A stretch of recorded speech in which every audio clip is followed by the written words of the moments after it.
So it's just me and my 25-foot Iron Eagle chilling at the museum on a Saturday night. Everybody's gone. This is one of hundreds of Saturday nights I spent alone in this place working on it for 6 years straight now. And we're down to the wire here Monday. They're coming to do the CO inspection, and the place is basically done. We're just putting some memorabilia and collectibles up, and it's the Easy Riders bike. Got this really cool Route 66 sign and just hanging up memorabilia on all the walls. This is the entryway over here into the museum on the second floor, handicap ramp. And we hung up some of the newspaper articles about the museum.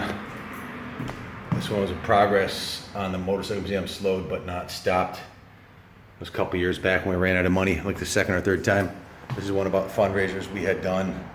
And then the mayoral citation I got for the project. Here's one from the state of Connecticut. This is really cool. This is from the Senators General Assembly.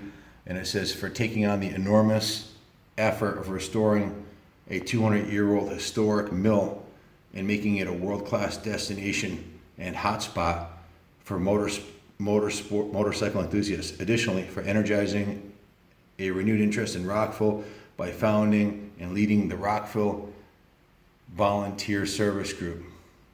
Your efforts are greatly appreciative. Best wishes for continued success in your future endeavors.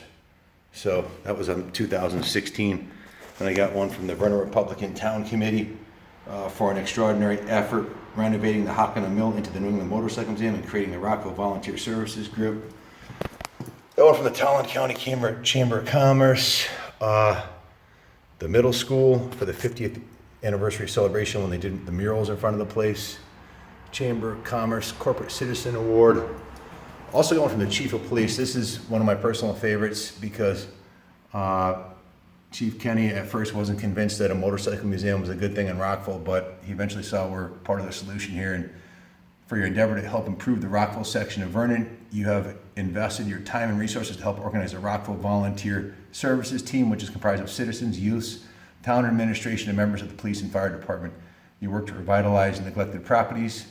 What we do, we work on stuff that's not just here, all the way all over town in Rockville, by painting buildings, adding landscaping, and removing graffiti. Due to your generosity and efforts, you are to be commended for your proactivity and community spirit. That was for 2,000 hours of community service that we had done with the team.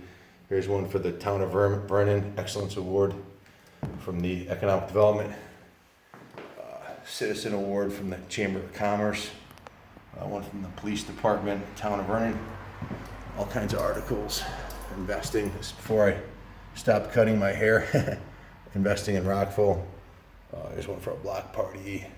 Chamber of Commerce 2014 report. Then this one, the JI Local Man's Goal of Graffiti and Trash Free Rockville. That was a volunteer crew that kicked ass for several years here, straightening out the town. And an article about an army of volunteers continues to clean up Rockville. This is an 1880 sign that was on the office building next door. This building was actually 1814. So coming soon, coming real soon. Monday we might get the CO here. This is a cool article, man. I got a little choked up reading this. This is about what Rockville was and what, with love, it might become again. He quotes some really cool stuff in there.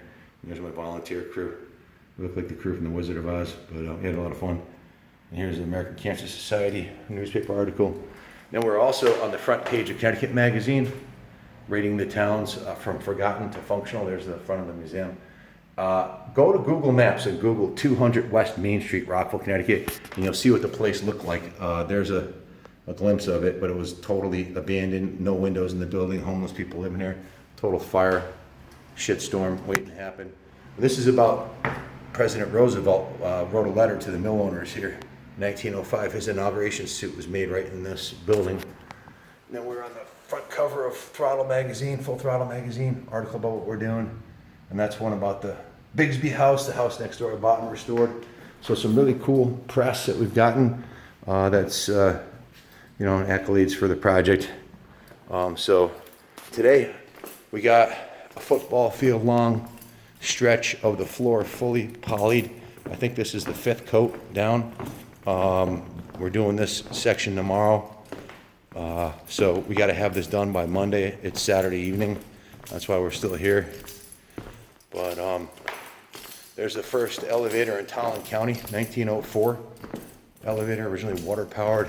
We totally restored that. It's electric powered now.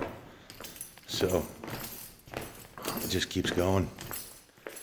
Very cool. But many nights I've spent in this place till 2, 3 o'clock in the morning, working on the project, working on the bikes, doing what I love to do.